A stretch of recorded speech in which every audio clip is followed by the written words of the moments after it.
Hello, coming to you live from an undisclosed location somewhere in North America. This is your new Truth Be Told Minuteman report, and I am Robert Hensley, your Truth Be Told Minuteman. It is Monday, January 31st, a new week, and a lot has been going on, and found some really interesting stuff for today's show. So without further ado, let's get into that. So, as humans, we have come up with some really brutal and heinous ways of demanding respect or punishing others. And torture is really the penultimate, right, of getting your way or of trying to force people to be afraid of who you are and what you can do. But there were tales of a torture so brutal, so I don't know what's worse than brutal, but experts for the longest time thought that it was just something that had been written down, talked about. It was a fable. It had never happened. And then they came across actual evidence. They found remains that had that showed that there was evidence of the blood eagle. Right. So the blood eagle is an ancient Viking ritual, which again, so horrible to think about that they thought that it was only just something that kind of showed up in writing and it wasn't really something that they did. But then they found remains, again, that had these types of injuries and modifications. And we say modifications because this is intense, right? So the blood eagle was something that was reserved just for those people who were in power. So if they were taking over another tribe, if they were taking away power from another king, this was his execution, right? So the blood eagle, right, has been romanticized, and I use that word romanticize in really deep quotations, is usually shown in this way, right, where we kind of see the man with his kind of skin stretched off his back and looking as if he has wings. In reality, right, and if you are watching on YouTube right now, you're seeing the graphic. If you're listening on to a podcast version of today's show, you won't be seeing this, but I'll talk you through it. It's where they remove the skin and the flesh from the back on either side, and they kind of flay that out, and then they separate the ribs from the spine and lay those open so that it appears that you have wings.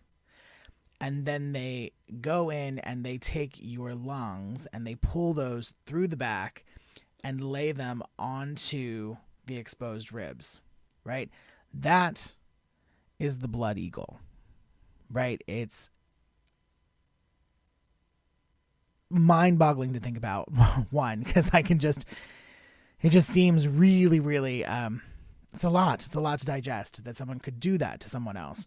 And experts now say that part of the reason why they know that it had been used, again, was because of the remains that they found, but also for years people thought that as far as human anatomy goes, that the ancients wouldn't have had the knowledge or the tools to do something as intricate as the blood angel. But when they go back and they look at these remains, and then they're looking at the types of weapons and tools that the Vikings did have at their disposal, that they had these blades with very rigid handles, and that were only sharpened on one side, and they had a particular spear, and there were other instruments that they had that were almost perfectly crafted or honed for the blood eagle, right? And so, so this form of torture was actually used. And again, reading about this, like late at night, like I do, I thought, Jesus Christ, that's a lot of, it's a lot to think about, the blood eagle, right? And then, we start thinking about what other forms of torture have been used in times of war. Vlad the Impaler impaling, his victims through the rectum and, leaving them on spikes in the middle of a field and, surrounding castles and all that stuff. It's a lot, right? But then I started thinking about, what I thought would be torturous.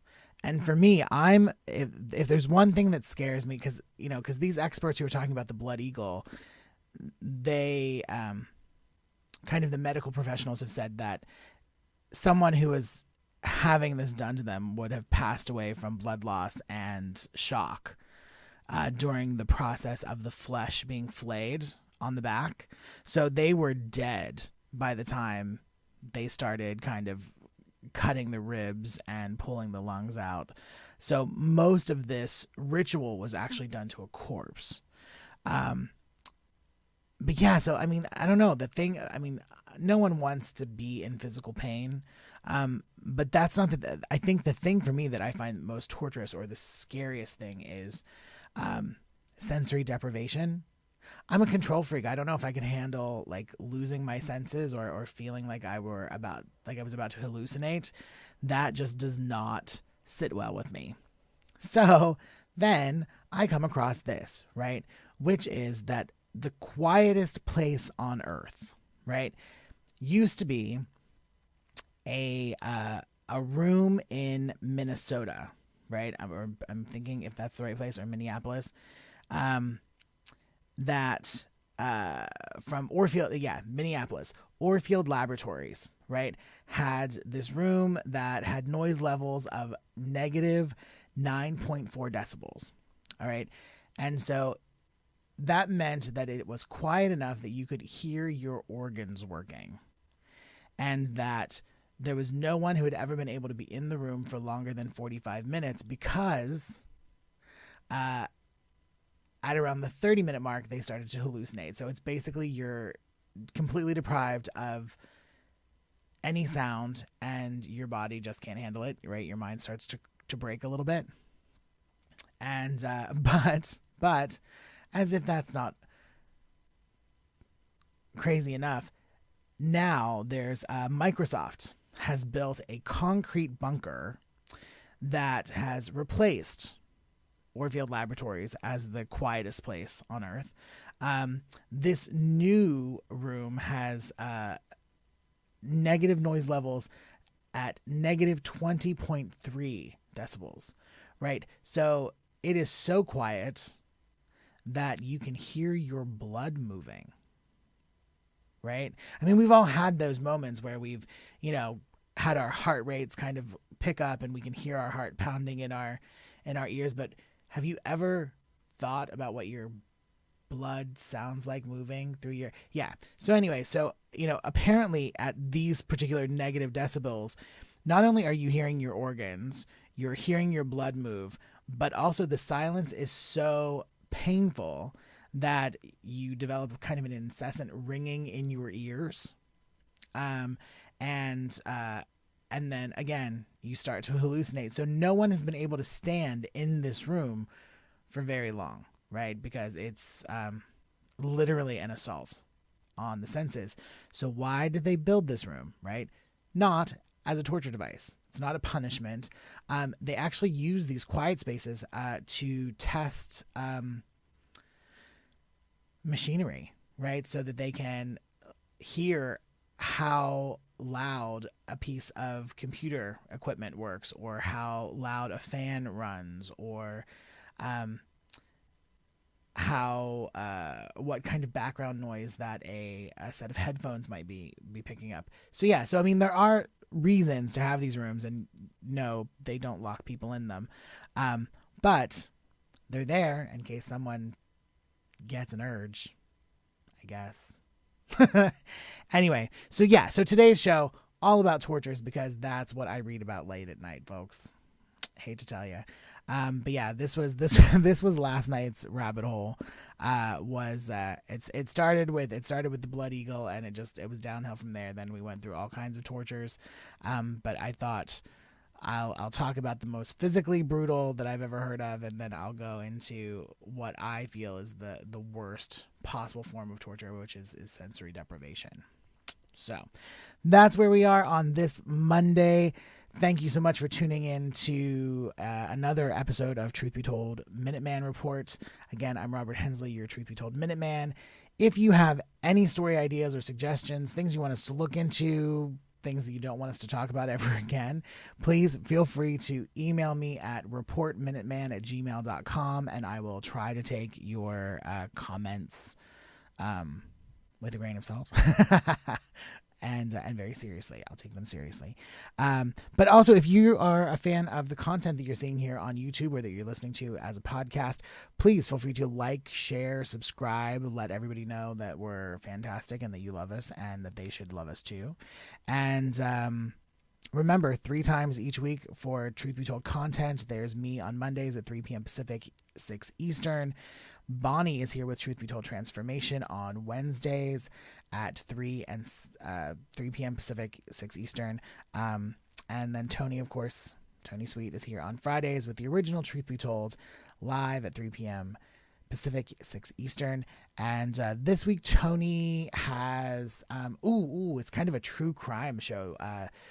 There's a journalist named Tony Russo who wrote a book about this kind of wild cult story. Really interesting stuff. Anyway, so tune into that on Friday. And as always, stay safe out there. If you're looking for fun gift ideas, visit us on the web at www.truthbetoldworldwide.com and check out our shop.